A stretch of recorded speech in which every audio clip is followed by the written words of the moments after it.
Rồi không xong luôn cả nhà ơi. Tất cả người Trung Quốc tháo chạy từ khu tự trị nè. Bây giờ phía công an bên Campuchia truy quét rất là kinh khủng và khủng khiếp cho cả nhà ơi. Nó tóm lại bây giờ là bên Trung Quốc tháo chạy là nói chung là tán loạn giữa đêm ban đêm luôn nha. Trời đất ơi quý thần ơi, bây giờ cả nhà xem kìa. Lần này nó căng luôn rồi. Bây giờ nói chung là bên Campuchia là quét sạch không còn gì luôn nha cả nhà. Bên phía Trung Quốc bây giờ tháo chạy cả ban đêm ban ngày gì, nói chung là tháo chạy là không còn, nói chung là chỉ bỏ của là chạy lấy người đó nha. Những tòa nhà, những đầu tư đồ gì bây giờ là chỉ là bỏ hết chạo, nói chung là bỏ chạy không còn lấy gì được luôn đó nha. Xe cộ rồi nói chung là chỉ chạy của mình không bao giờ ban đêm nè. Bên phía bên Campuchia chi lùng cả ban đêm luôn nè, cả nhà thấy không, quá kinh khủng không. Trời đất quỷ thần ơi, việc nhẹ lương cao nè, các bạn trẻ Việt Nam xem nè, đó qua bên đó việc nhẹ lương cao nè. Bây giờ phía bên ở Campuchia người ta đã chi quét chi lùng, nói chung là không còn gì luôn nha. Trời ơi vậy đó mà hướng ham việc nhẹ lương cao. Có rất là nhiều bạn trẻ biết việc nhẹ lương cao công việc đó như thế nào luôn nha, mà vẫn là qua đó luôn nha. Nói chung là bên đó bây giờ là truy quét không còn sót cái chỗ nào luôn nha cả nhà. Nhưng mà bây giờ là truy quét phát hiện rất là nhiều nước luôn nha. Trung Quốc nè, Việt Nam nè, Thái, Lào, Ấn Độ, có đầy đủ các nước luôn nha. Truy quét ra là trời đất ơi, nói chung là không thể nào tưởng tượng luôn được luôn cả nhà. Nó tóm lại là quá kinh khủng. Bây giờ truy quét các tỉnh, nói chung là các khu tự trị luôn nha, không còn sót chỗ nào. Những nơi mà không có khu tự trị mà những tòa nhà cho thuê cũng qua đó quét luôn nha. Những người dân ở đó mà cho thuê nhà mà không biết cái người thuê đó làm việc gì cũng phải chịu trách nhiệm luôn nha cả nhà. Bây giờ cho thuê nhà mà phải biết người thuê nhà đó làm cái gì luôn nha. Nếu mà làm bên người thuê nhà đó mà làm sai với pháp luật cái gì đó là người cho thuê nhà cũng phải chịu trách nhiệm luôn đó. Có nhà thấy không, quá kinh khủng. Rồi tại cửa khẩu nào có nhà thấy không, chi trả về Việt Nam rất là nhiều, không biết bao nhiêu người mà nói luôn có nhà ơi, rất là đông luôn, quá trời kinh khủng. Bây giờ nói chung là các bạn ơi, mình làm ở đâu cũng được nhưng mà không ở đâu bằng ở Việt Nam của chúng ta đâu. Có nhà thấy không, gán đi qua đó bây giờ tới cuối cùng và cái kết như thế nào, cái kết như thế này nè, cả nhà thấy không, đó việc nhẹ lương cao bây giờ chi quét chi lùng không còn cái gì luôn. Cả nhà thấy quá trời kinh khủng đó. Cả nhà cả ban đêm ban ngày vẫn toán loạn mà bỏ chạy, cả nhà thấy không, nó chạy hướng này chạy hướng kia, chạy hướng nào cũng bị bên phía Campuchia nói chung là sạch hết. Bây giờ không có đường nào mà chạy hết. Rồi có cả người Trung Quốc cái nhà chạy tán loạn vô nhà người dân, rồi nhiều khi lấy xe máy lấy xe bỏ chạy đâu, nói chung là rất là nhiều. Và bây giờ những khu tự trị đó nói chung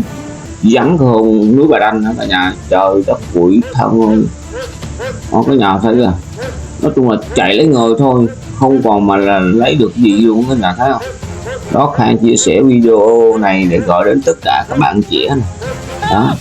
việc nhẹ lương cao nè, đó lương cao bỏ chạy như vậy nè, đó thấy không, đó các bạn hãy cảnh tỉnh lên, không có gì mà tiền từ trên trời rơi xuống hết đó. Khang chia sẻ lại cho các bạn xem mà các bạn hiểu rõ cái việc này đó. Cả nhà mình cũng như là xem video này cũng như là Khang chia sẻ video này hữu ích thì cả nhà mình cùng like rồi chia sẻ đăng ký ủng hộ Khang luôn nha. Trời ơi quá trời quá đất. Nói chung là tóm lại là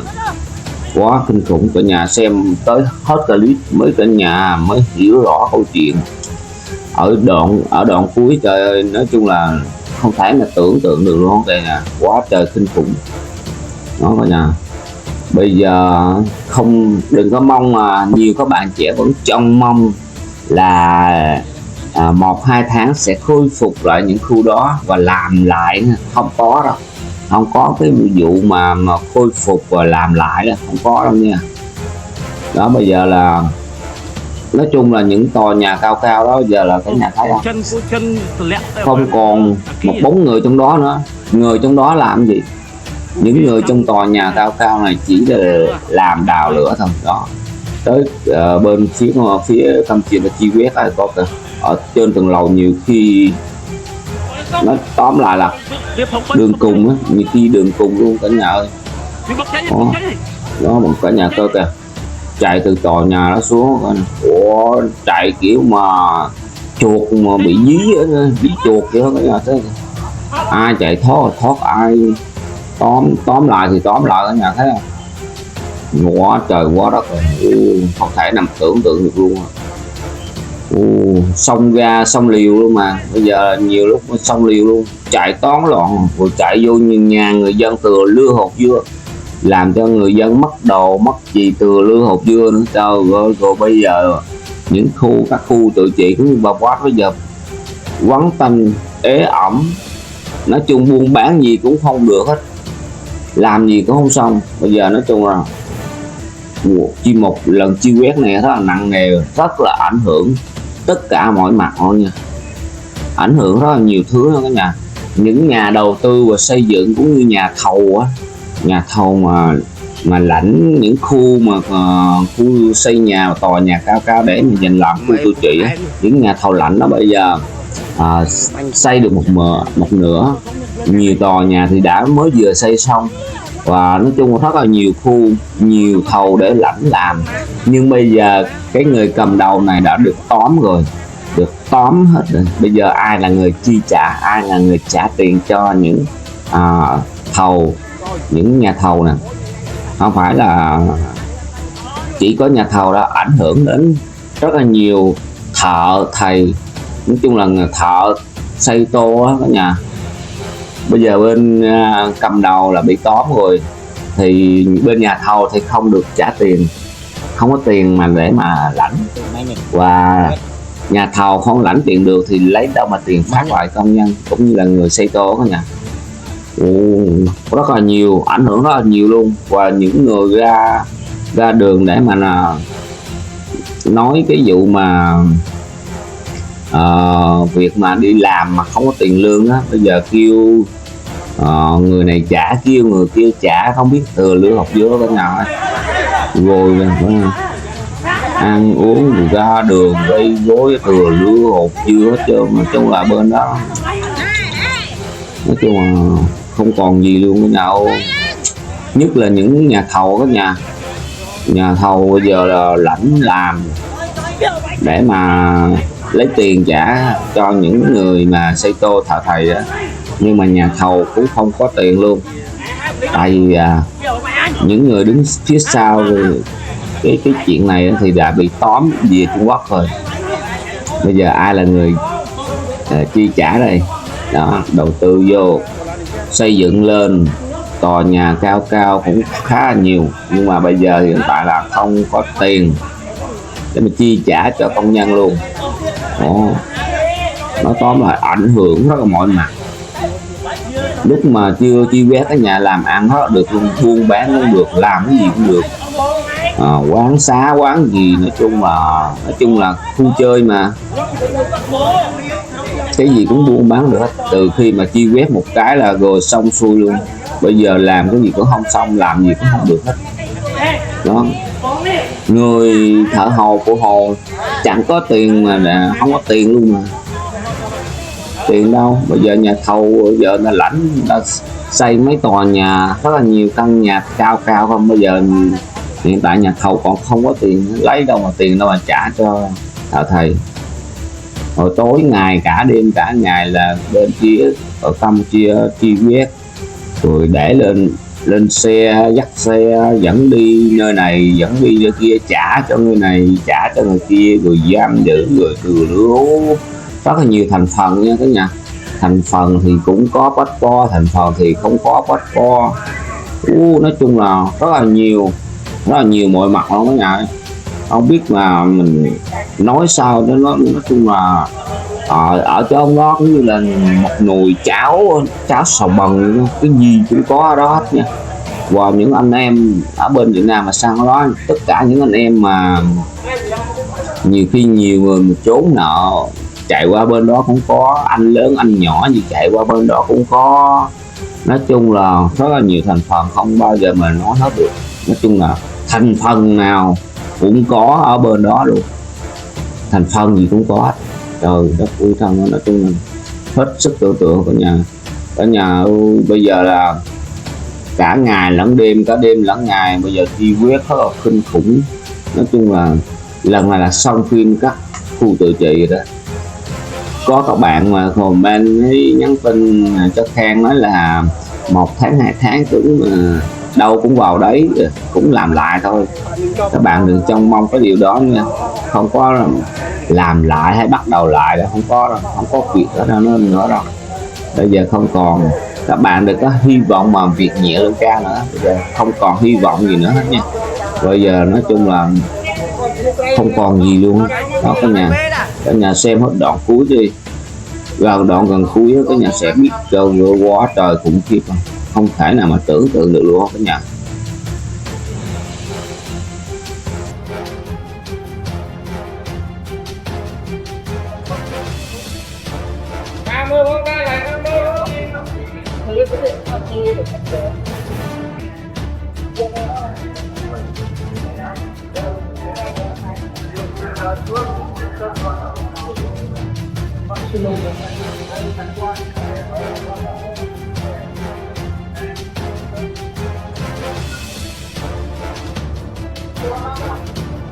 Đột kích biệt thự Poi Pet như chống khủng bố, hàng trăm lao động gõ phím bị bắt nằm la liệt. Sáng nay, lực lượng hiến binh Campuchia mang theo vũ khí hạng nặng đã tiến hành đợt đột kích bất ngờ vào một căn biệt thự kiên cố tại khu vực Poi Pet. Hình ảnh hiện trường cho thấy cảnh sát leo rào, phá cửa xông vào như đang thực hiện một chiến dịch chống khủng bố quy mô lớn. Mục tiêu của đợt truy quét gắt gao này là một tụ điểm nghi hoạt động cờ bạc trực tuyến ẩn náu giữa khu dân cư. Những người làm việc bên trong chủ yếu là thanh niên phụ trách gõ bàn phím. Vừa bước ra khỏi cửa đã lộ rõ vẻ mặt hoang mang tột độ vì bị bủa vây. Cảnh sát không nói nhiều mà lập tức khống chế toàn bộ những người có mặt. Hàng loạt nam thanh niên cởi trần bị áp giải ra khoảng sân trước biệt thự, buộc phải ngồi xổm và nằm sấp la liệt trên nền đất. Nghe nói có hàng trăm người bị tóm gọn ngay tại trận.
nơi nâng về la mới cái lái băng con nơi nâng con tô ta băng con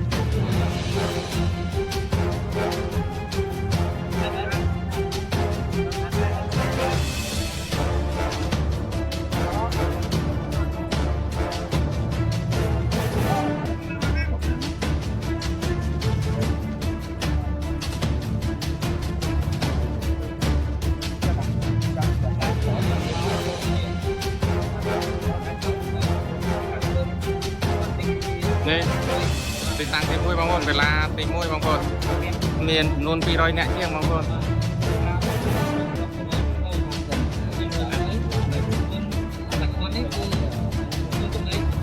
biết một thằng nữa từ là con nhỏ đấy mà hai đứa thì nó đi nhẹ mà thì nó đi nhẹ và nó cũng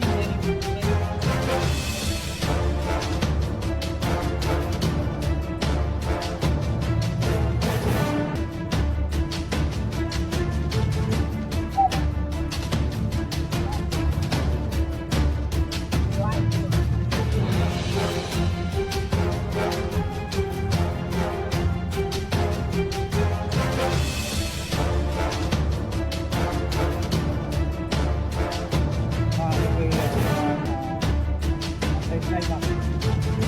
ngon này mình có miếng ở trên Việt Nam đây mà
không đá vô đâu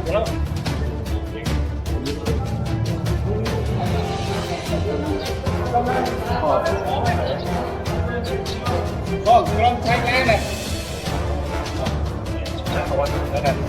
ở châu nông vùng làm có nhiều con tao còn mối con tao còn mối tao căng phải đấy đâu không mở miếng là cơm chay ra là không phải làm bên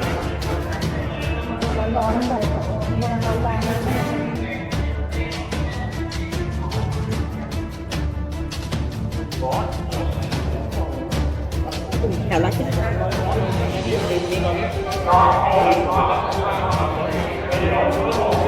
qua ngoài đường đó kiểu như được ổn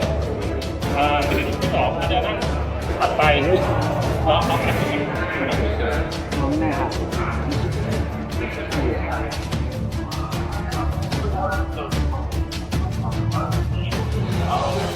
ông con con ta rồi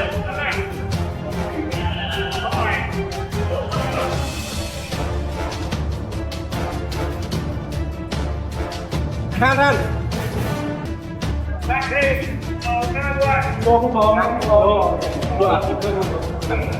Nị thịt khai đấy đó đây là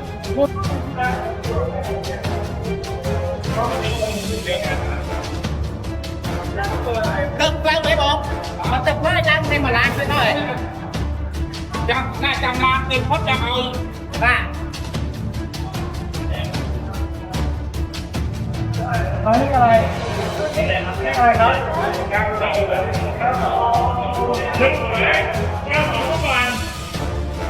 เท่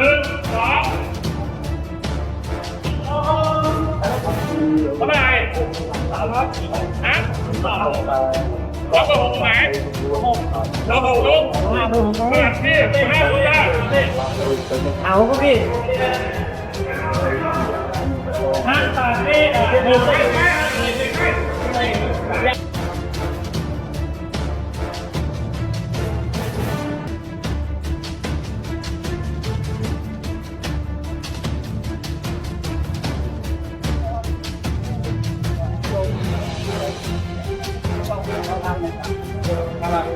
mình cho con ở đây nhà thêm biết cho nó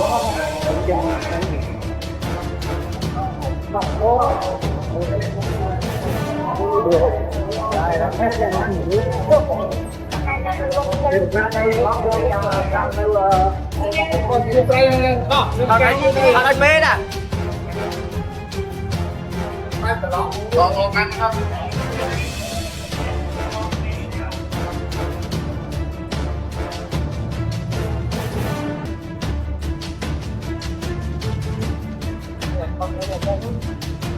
Nam mô Bổn Ra lại Nam mô.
จูนพวกគាត់ត្រឡប់ទៅវិញហើយបាទហើយស្ទៀលនេះបាទរយៈថ្ងៃទី30 ខែមេសាឆ្នាំ2026នេះបាទប្រិមិត្តរបស់គ្នាបាទឥឡូវនេះបាទគឺរថយន្តដែលដាក់បាទពលរដ្ឋថៃបាទវគ្គទី2បាទគឺមកដល់ហើយបាទគឺចូលមកដល់បាទច្រកជាអន្តរជាតិហើយគឺនៅវេលាម៉ោង 3:04 នាទីបាទប្រិមិត្តបាទនេះបាទគឺសុទ្ធតែជារថយន្តក្រុងបាទដែលដឹកពួកជារដ្ឋថៃដែលរស់នៅធ្វើការខុសច្បាប់នៅលើទឹកដីកម្ពុជាយើងតែពេលនេះកម្ពុជាយើងគឺកំពុងតែបាទធ្វើការបញ្ជូនបាទដោយសម្របសម្រួលបាទធ្វើការបញ្ជូនពួកគាត់ឲ្យត្រឡប់ចូលទៅបាទប្រទេសគាត់វិញតាមជាច្រកទ្វារអន្តរជាតិបាទត្រង់ទៅប៉ែនខេត្តគាត់ទាញចេញ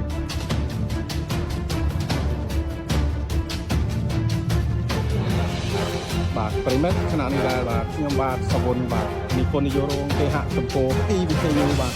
ធ្វើសេចក្តីរាយការណ៍ចេញពីក្រុងប៉ែនខេត្តបន្ទាយមានជ័យបាទសូមគោរពលាបាទសូមអរគុណច្រើន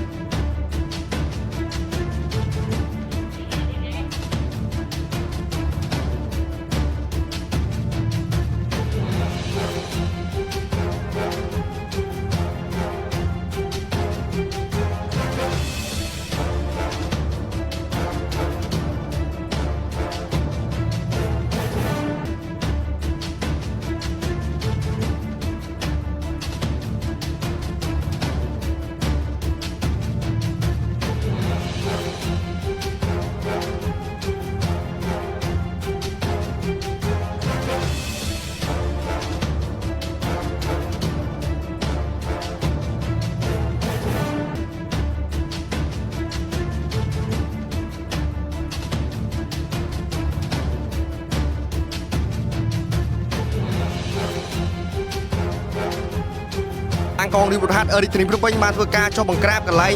KTV មហាមេឃបាទនេះគឺជាសុទ្ធតែនារីក្មេងៗសាសានមែនទែនបាទបុគ្គលិកនៅក្នុងនេះបាទប្រិមិត្តយើងឃើញស្រាប់ហើយបាទសុទ្ធតែក្មេងៗមែនទែនមានបាទនារីច្រើនមែនទែនបាទប្រិមិត្តយើងឃើញស្រាប់ហើយបាទប្រិមិត្តបាទមកឲ្យធាមានកូនមកវិញយ៉ាងដែរធ្វើធាបាទនេះបាទយើងឃើញស្រាប់ហើយសុទ្ធតែនារីសុទ្ធតែក្មេងៗមែនទែនអូច្រើនណាស់បាទប្រិមិត្តបាទករណីខាងលើនេះគឺកម្លាំងកងរាជបុរហាត់បាទធ្វើការចុះបង្ក្រាបគឺសុទ្ធតែក្មេងៗបាទស្អាតមែនទែនបាទប្រិមិត្តរំពន្ធបត្តិការរបស់កម្លាំងកងរាជបុរហាត់រាជធានីភ្នំពេញក៏ធ្វើការចុះបង្ក្រាបពាក់ព័ន្ធករណីកន្លែងភោជនីយដ្ឋានមហាមេឃដោយពាក់ព័ន្ធនឹងករណីមានបង្កប់សេវាកម្មផ្លូវភេទនៅក្នុងភោជនីយដ្ឋានខាងលើកុំភ័យឯងកូនកុំភ័យម៉ែទៅហើយកុំភ័យកូនអត់អីម៉ែទៅហើយការនៅក្នុងហ្នឹងចារត់តុកបាទអត់អីទេណាគេយកតាណាទេបងគេយកតាណាទេគេយកទៅសាកសួរទេបងពាក់ព័ន្ធករណីខាងលើនេះគឺយើងឃើញស្រាប់ហើយកម្លាំងកងរាជបុរហាត់រាជធានីភ្នំពេញគាត់ដុតដៃដុតជើងឡើងមែនទែនបាទនឹងចុះបង្ក្រាបនៅរាជធានីភ្នំពេញនេះគឺច្រើនមែនទែនមុនកងរាជបុរហាត់ខណ្ឌសែនសុខបានធ្វើការចុះបង្ក្រាបកន្លែង KTV ដែលមានស្លាកយីហោមហាមេឃដោយពាក់ព័ន្ធករណីគឺប្រហែលជាមិនបង្កប់សេវាកម្មផ្លូវភេទហើយបានជាកម្លាំងកងរាជបុរហាត់ធ្វើការចុះបង្ក្រាបបែបនេះបាទប្រិមិត្តយើងឃើញស្រាប់ហើយគឺនៅលើរថយន្តនេះគឺសុទ្ធតែនារីដូចជាបរិះបាទជាច្រើនអ្នកដោយពាក់ព័ន្ធករណីខាងលើគ្រប់នឹងជំរាបសួរប្រិមិត្តទូទាំងសកម្មជនជាទីគោរពនៅគណៈវេលាម៉ោងប្រមាណជាងនៅគណៈវេលាម៉ោងប្រមាណជាង1យប់ថ្ងៃទី1ខែឧសភាឆ្នាំ2026ខ្ញុំបាត់ផាណានៅក្រុមការងារកំពុងធ្វើសេរីការដែលស្ថិតនៅតាមបណ្ដោយផ្លូវបេតុងមួយកន្លែងដែលមានមូលដ្ឋាននៅសង្កាត់ភ្នំពេញថ្មីខណ្ឌសែនសុខរាជធានីភ្នំពេញដល់មុននេះបន្តិចនឹងទទួលបានព័ត៌មានមួយដែលមានករណីកម្លាំងកងរាជបុរហាត់បានសហការជាមួយនឹងកងរាជបុរហាត់ខណ្ឌសែនសុខបានធ្វើការចុះមកបង្ក្រាបកន្លែង KTV មួយកន្លែងដែលមានឈ្មោះមហាតាន់បាទដែលយកអត់នឹងថាមហាមេឃដែលយកអត់នឹងថាមានបង្កប់សេវាកម្មអ្វីខ្លះទេបច្ចុប្បន្នគឺយើងឃើញស្រាប់កម្លាំងកងរាជបុរហាត់រាជធានីភ្នំពេញបានធ្វើការសហការជាមួយនឹងកម្លាំងកងរាជបុរហាត់ខណ្ឌសែនសុខបាទបានធ្វើការចុះបុកបាទនៅកន្លែង KTV ដែលមានស្លាកយីហោភោជនីយដ្ឋានមហាមេឃបាទ ក្នុងនោះយកតនឹងថាមានប្រកបសេវាកម្មអ្វីខ្លះទេយើងអត់ទាន់នឹងច្បាស់ទេបច្ចុប្បន្នកម្លាំងកងរាជបឋារាជធានីភ្នំពេញគាត់កំពុងតែធ្វើការតាមនីតិវិធីបាទហើយបច្ចុប្បន្នគឺយើងឃើញស្រាប់ហើយមិនដឹងថាខាងក្នុងមានមនុស្សប្រមាណអ្នកទេដែលក្នុងនោះពាក់ព័ន្ធឯប្រមាណអ្នកក៏យកតនឹងដែរយើងឃើញស្រាប់ហើយកម្លាំងកងរាជបឋាបាទបានធ្វើការចោះបុកទាំងយប់តែម្ដងនៅភោជនីយដ្ឋានមហាមេឃបាទកងរាជបឋាគាត់ធ្វើការយកមធ្យោបាយដែលជាម៉ូតូយកចូលខាងក្នុងដើម្បីធ្វើការរាប់ចំនួនផងដែរនេះគឺជារថយន្តបាទក្នុងរបស់កម្លាំងកងរាជបឋា1291បាទរបស់រាជធានីភ្នំពេញគាត់ធ្វើការយករថយន្តមកដឹកតែម្ដងដោយមនុស្សក្នុងភោជនីយដ្ឋានមហាមេឃបាទនឹងថាប្រមាណអ្នកទេដឹងតែច្រើនបាទប្រិមិត្តហើយនេះគឺជារថយន្តបាទរបស់កងរាជបឋាមួយគ្រឿងទៀតបាទអង្គកងរាជបឋារាជធានីភ្នំពេញបានធ្វើការចុះបង្ក្រាបកន្លែង KTV មហាមេឃបាទនេះគឺជាសុទ្ធតែនារីក្មេងៗសាសានមែនទែនបាទបុគ្គលិកនៅក្នុងនេះបាទប្រិមិត្តយើងឃើញស្រាប់ហើយបាទសុទ្ធតែក្មេងៗមែនទែនមានបាទនារីច្រើនមែនទែនបាទប្រិមិត្តយើងឃើញស្រាប់ហើយបាទប្រិមិត្តបាទមកឲ្យធៀបាទយើងឃើញស្រាប់ហើយសុទ្ធតែនារីសុទ្ធតែក្មេងៗមែនទែនអូច្រើនណាស់បាទប្រិមិត្តបាទករណីខាងលើនេះគឺកម្លាំងកងរាជបឋាបាទធ្វើការចុះបង្ក្រាបគឺសុទ្ធតែក្មេងៗបាទស្អាតមែនទែនបាទប្រិមិត្តរង្វង់ប្រតិបត្តិការរបស់កម្លាំងកងរាជបឋារាជធានីភ្នំពេញក៏ធ្វើការចុះបង្ក្រាបពាក់ព័ន្ធករណីកន្លែងភោជនីយដ្ឋានមហាមេឃដោយពាក់ព័ន្ធនឹងករណីមានបង្កប់សេវាកម្មប្រភេទនៅក្នុងភោជនីយដ្ឋានខាងលើកន្លែងកើតហេតុនេះគឺបង្កការភ្ញាក់ផ្អើលយ៉ាងខ្លាំងនៅសង្កាត់ភ្នំពេញថ្មីខណ្ឌសែនសុខរាជធានីភ្នំពេញផ្ទាល់តែម្ដងបច្ចុប្បន្នគឺកម្លាំងកងរាជបឋារាជធានីភ្នំពេញគាត់ធ្វើការយកមនុស្សដែលនៅធ្វើការនៅក្នុងមហាមេឃខាងលើគឺយកទៅអាវុធហត្ថក្រុងបាទនៃរាជធានីភ្នំពេញកុំភ័យហ៎កុំភ័យម៉ែទៅហើយកុំភ័យកូនបាទអត់អីម៉ែទៅហើយចាស់ហើយហ្នឹងហើយមែនអូគាត់ធ្វើការនៅក្នុងហ្នឹងចារត់តុកបាទអត់អីទេណាសមួរអារម្មណ៍មួយបងសមួរអារម្មណ៍មួយទប់អារម្មណ៍ទប់អារម្មណ៍បងទប់អារម្មណ៍មួយបងទប់អារម្មណ៍រង្វង់ប្រតិបត្តិការរបស់កម្លាំងកងរាជបឋារាជធានីភ្នំពេញបានធ្វើការសហការជាមួយនឹងកម្លាំងកងរាជបឋាខណ្ឌសែនសុខបានធ្វើការចុះបង្ក្រាបកន្លែង KTV ដែលមានស្លាកយីហោមហាមេឃដោយពាក់ព័ន្ធករណីគឺប្រហែលជាមិនបង្កប់សេវាកម្មផ្លូវភេទហើយបានជាកម្លាំងកងរាជបឋាធ្វើការចុះបង្ក្រាបបែបនេះបាទប្រិមិត្តយើងឃើញស្រាប់ហើយគឺនៅលើរថយន្តនេះគឺសុទ្ធតែ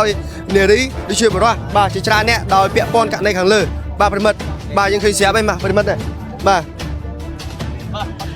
បាទឥឡូវយើងមានតែទុកទូរនទីឲ្យកម្លាំងកងរាជបឋារាជធានីភ្នំពេញគាត់ធ្វើការតាមនីតិវិធីច្បាប់ទៅចុះអរគុណណាស់ប្រិមិត្តនេះជាប្រព័ន្ធព័ត៌មានបឋមនៅខ្ញុំទទួលបាននៅចំណុចទីតាំងកន្លែងហេតុដោយកម្លាំងកងរាជបឋារាជធានីភ្នំពេញគាត់ធ្វើការឃាត់ខ្លួនមនុស្សប្រុសស្រីជាច្រើនអ្នកនៅជុំវិញទីតាំងកន្លែងហេតុដែលពាក់ព័ន្ធនឹងករណីប្រហែលជាមានប្រកបសេវាកម្មប្រភេទនៅក្នុង KTV មហាមេឃខាងលើអរគុណណាស់ប្រិមិត្តមានមុនវ័យហៀរាំងស្នេហ៍អរគុណដូចចានរាំងពេលសាយសម្រុំណាតូចកនযে যাই বলুক চুপচাপ শুনে যাও কারণ জবাব তুমি না সময়ে দিবে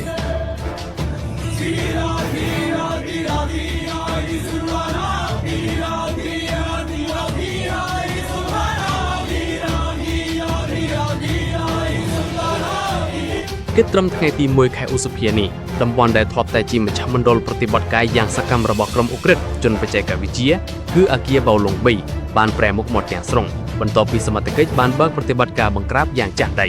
អគារខ្ពស់ៗដែលធ្លាប់តែមានមនុស្សចេញចូលរាប់ពាន់នាក់និងមានភ្លើងបំភ្លឺពេញមួយយប់ពេលនេះមានសភាពស្ងាត់ជ្រងំបន្ទប់ស្នាក់នៅនិងការិយាល័យធ្វើការត្រូវបានបិទទ្វារចោល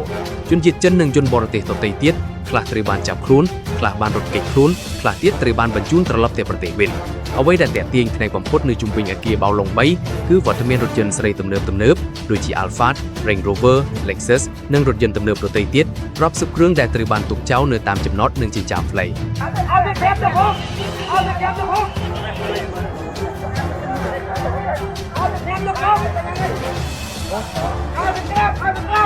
បាទ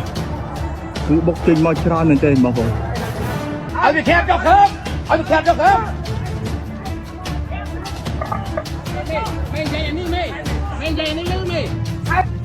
يا نور الهلال أقبل تعال فالشوق طال والقلب سما نحو السماء مترنما لا تنقضي أنت للروح دواء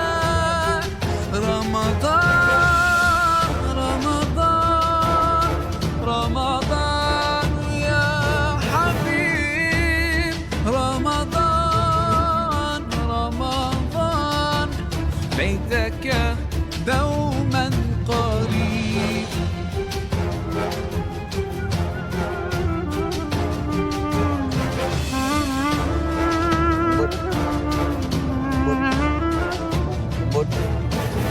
បើ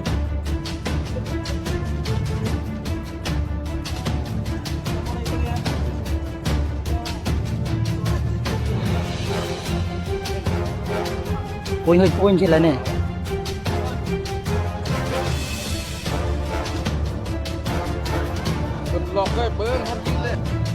我们好久没有联系了，现在我已经猜不到你在干什么了。虽然你以前说过我们会永远在一起。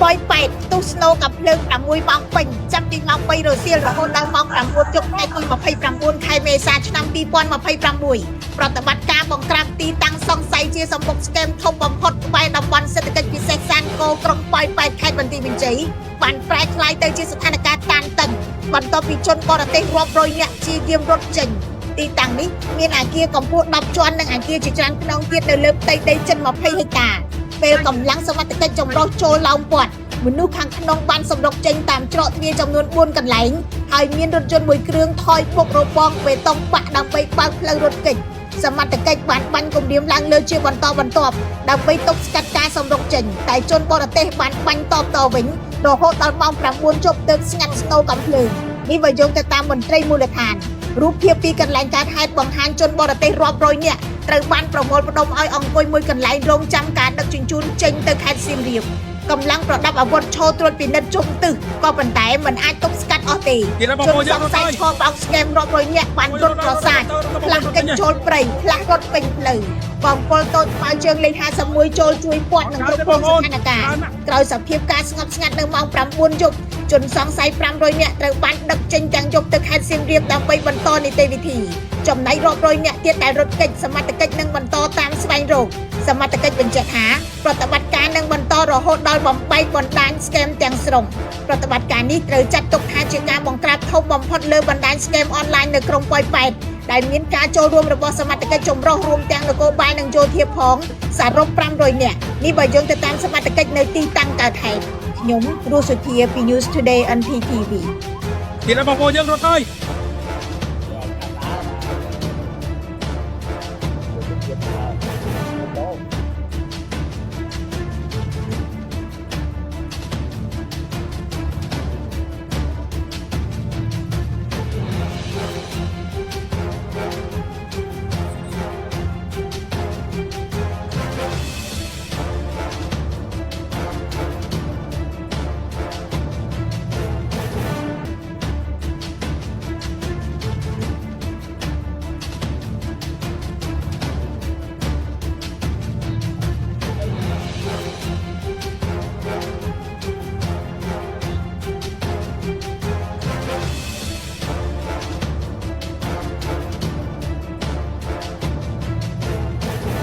这一次，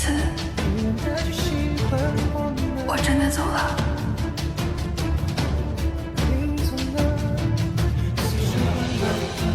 再见。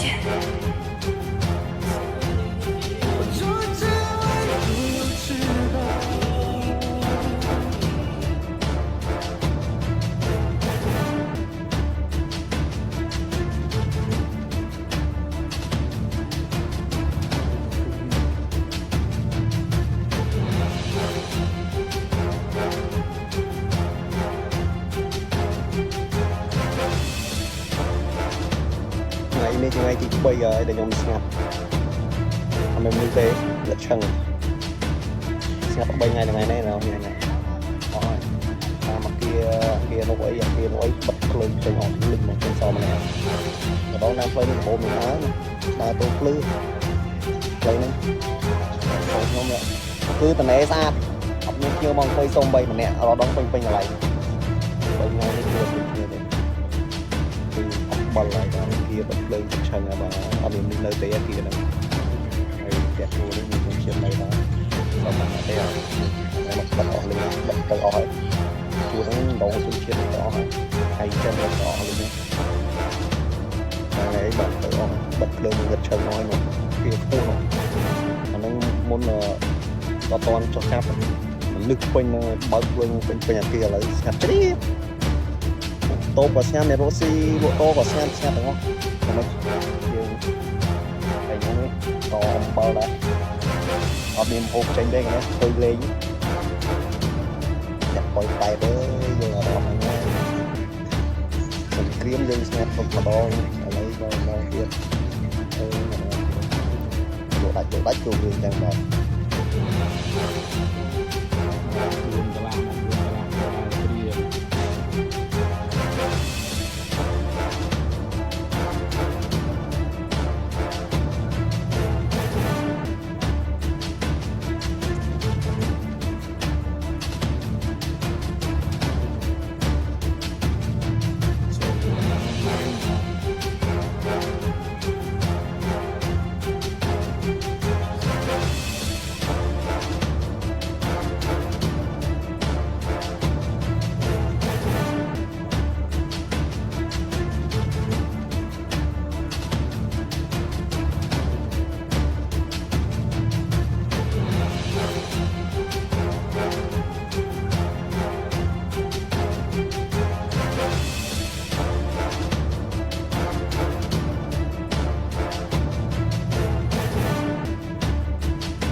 Không phát không tới. Dừng tay, dừng tay.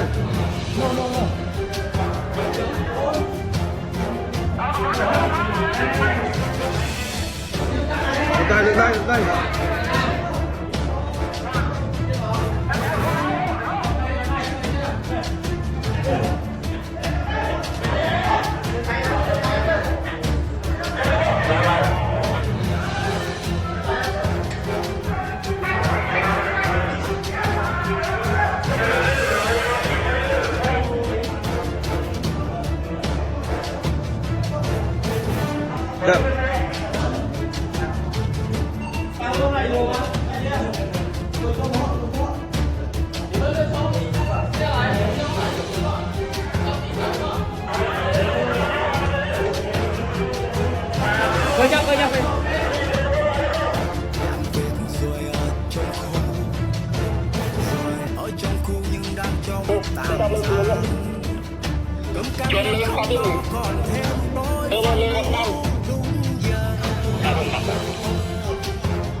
Ai chưa đi qua cam thì thôi, hãy nghe tôi đến ở Việt Nam. Nghe theo đi qua cam mà rồi sáng cũng chẳng có về.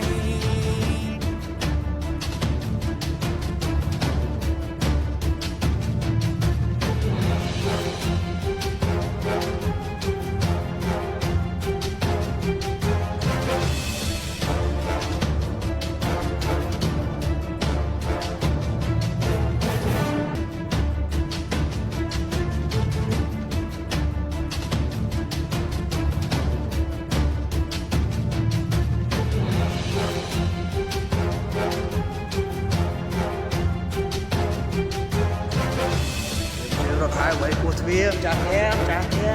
vô knop vào. Run. Run, run. Run. Run, run. Run.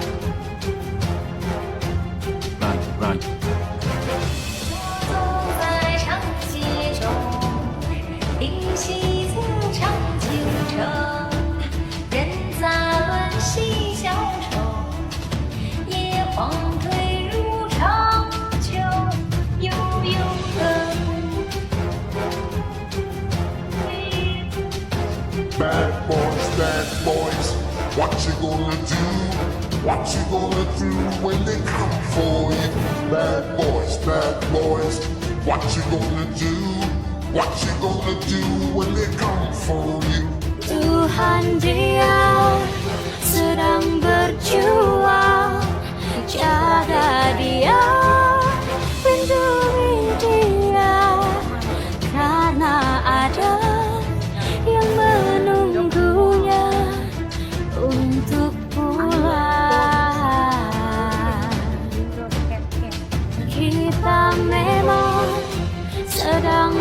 berduka, bukan berarti kita menyerah. Kita harus saling menjaga dan menguatkan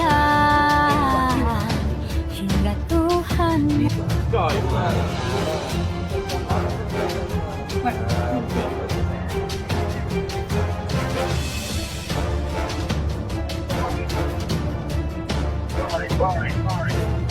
Kami terbaik. Live. Terbaik. Live.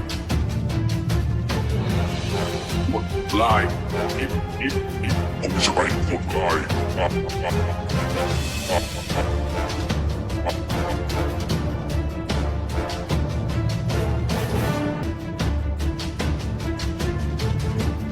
យើងរត់ហើយໄວពោះទ្វារម្ចាស់ទៀតយកខ្នោះមក Run.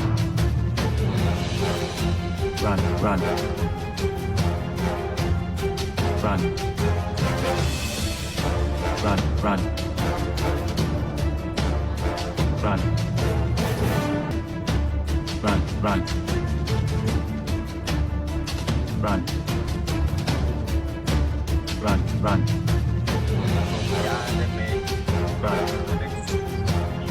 Thôi chả té mà chả té hai con đấy chết rạ tạ gì lại chừng hiện chuông một cái này 再苦再穷，大从酒；再苦再累，店还没。缅北赚钱，缅北花，回家路费靠爸妈。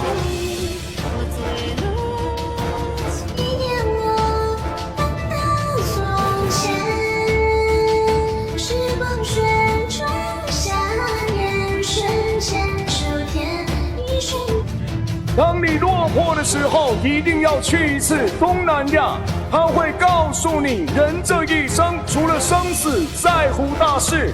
东南亚是梦开始的地方。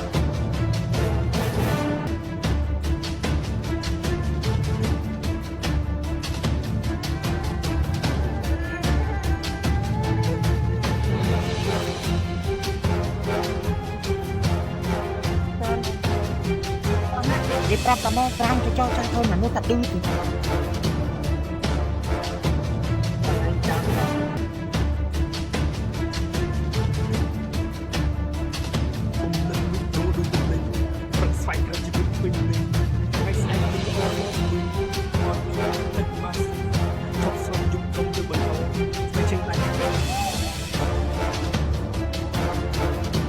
Wah.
家乡。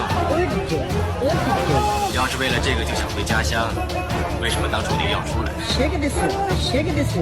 个沙漠的后面是什么地方？是另外一个沙漠。每个人都要经过这个阶段。想告诉海外的同胞，看见一座山，就想知道你山的面前的世界，我想告诉他，等他到我山后面，你身后的祖国，回头看会觉得这里更好。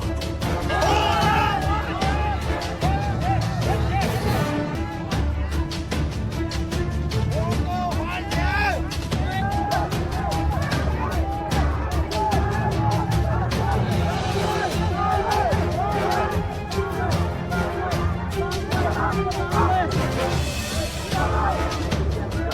subscribe cho kênh Ghiền Mì Gõ để không bỏ lỡ អត់មានដំណោះស្រាយទូជាពលរដ្ឋទេអត់មានដំណោះស្រាយ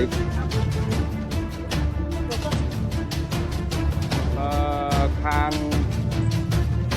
អត់មានដំណោះស្រាយទូជាពលរដ្ឋទេខាងពុយវ័ន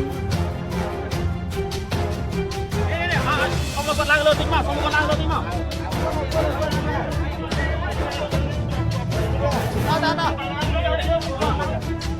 lời nàyកំពុងតែចរាចរពេញទាំងបងប្អូនស្វែងជាបរិបទមុខរីគេទៀតនេះអត់មានដំណោះស្រាយពួកខ្ញុំទេពុយវ័នថាដំណើរការតាំងពីខែ6 2024ការធនាគារជាតិចេញសេចក្តីប្រកាសនៅពេលដែលមានបញ្ហាជំរះបញ្ជីនៅពេលដែលហួយវត្តបាត់បានខាងធនាគារជាតិគាត់ចេញសេចក្តីប្រកាសពួកខ្ញុំនៅtrongឆ្នាំ2025នេះគឺរយៈពេល1ឆ្នាំជិតកន្លះតែបានបាត់តែអត់មានការជួយដំណឹងអីដល់ប្រជាពលរដ្ឋទលំទលាយទេអត់មានទេឥឡូវនេះប្រជាពលរដ្ឋទាំងអស់បានទទួលព័ត៌មានបានមានបញ្ហាមកដល់រាល់ថ្ងៃនេះបានមានបញ្ហាមកដល់រាល់ថ្ងៃនេះជាការផ្ទៃផ្ទៃរបស់ខាងធនាគារជាតិតែមានការដំណោះស្រាយពួកខ្ញុំទេអត់មានទាំងអស់អត់មានដំណោះស្រាយពួកខ្ញុំទេនេះបងប្អូនចរាចរណ៍អត់តាណាទេតោក្រោមកម្ដៅថ្ងៃទាំងអស់គ្នាទាំងខ្ញុំចូលរួមគ្រប់ផ្ទាល់នេះ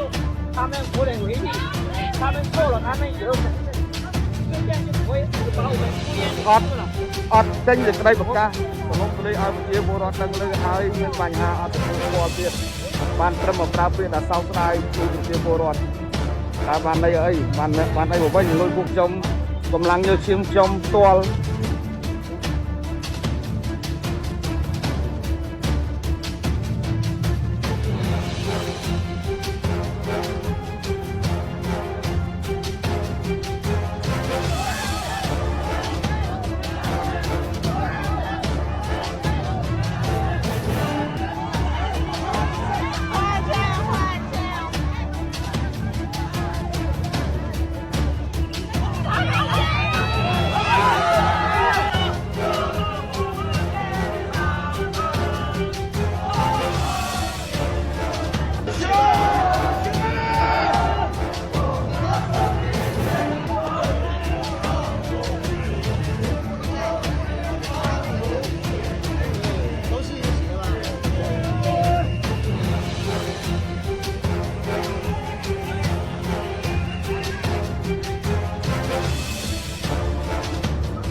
lính đeo khẩu bao nhiêu chuyên 4 nhé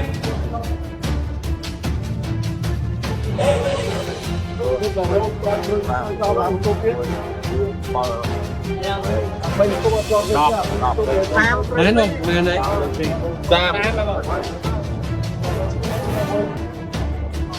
Sắp rồi. Bơi lên đi. Buông ơi, hai chân. Ôi giang đó.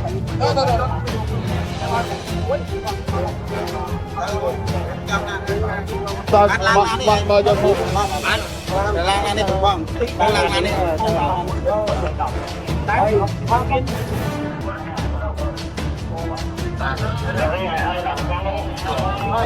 Ram. Bắt chừa.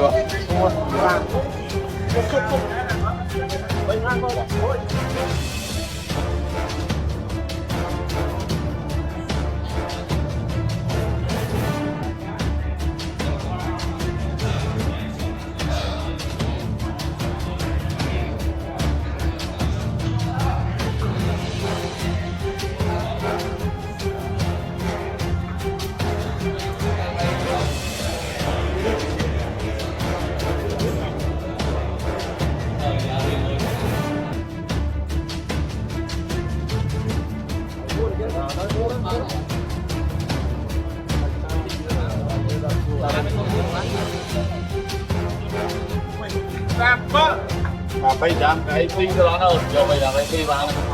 nó mua cho bán phòng mua cho anh vui, đương nhiên vui, đương nhiên là sao?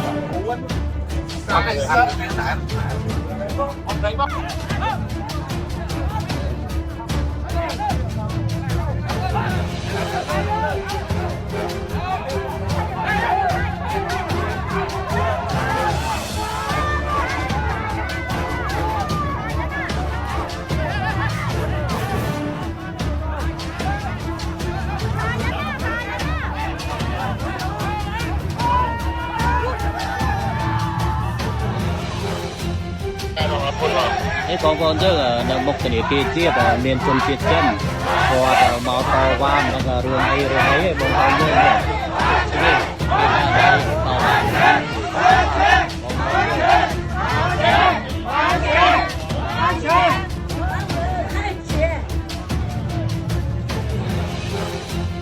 今天银行的人不要下班了，都不要下班了。哎，有请不管是不下班，不要跑，不下班，要跑。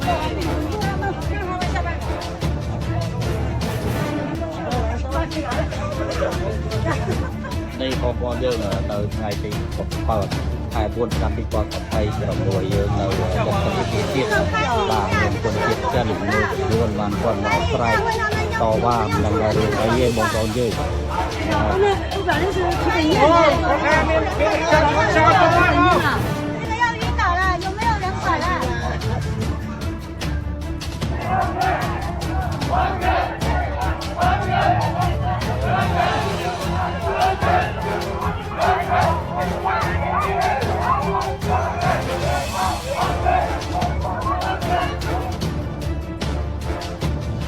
នៅព្រឹកថ្ងៃទី25ខែមេសាឆ្នាំ2026យើងឃើញមានជនជាតិបរទេសជាច្រើនអ្នកបានធ្វើដំណើរចេញពីម្ដុំភូមិក្បាលកោះសង្កាត់អូជ្រៅក្រុងប៉ោយប៉ែតខេត្តបន្ទាយមានជ័យវិច្ចបង្វិច្ចបាទរៀងខ្លួនសង្ស័យកិច្ចបាទចេញពីអាគារណាមួយដោយខ្លាចការចាប់ខ្លួនព្រោះថ្ងៃនេះសមត្ថកិច្ចឮថាចោះច្រើនណាស់នៅក្នុងក្រុងប៉ោយប៉ែតចោះធ្វើការឆែកឆេរ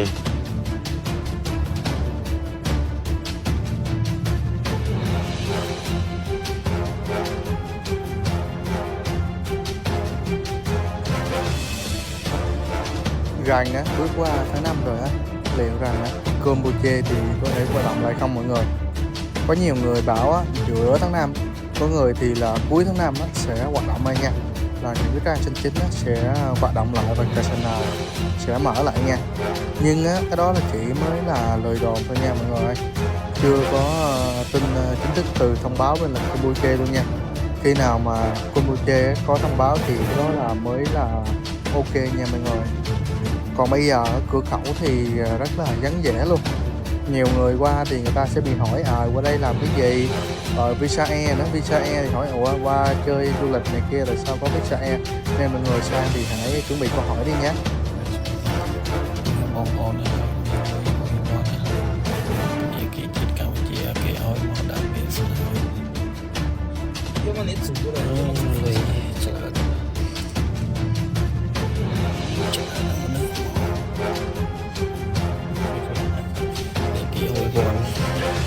đây mình lôi kẹo con mùi mùi hồi quan này kia ai bắt kẹo mà nè plug Hà Nội bỏ plug Hà Nội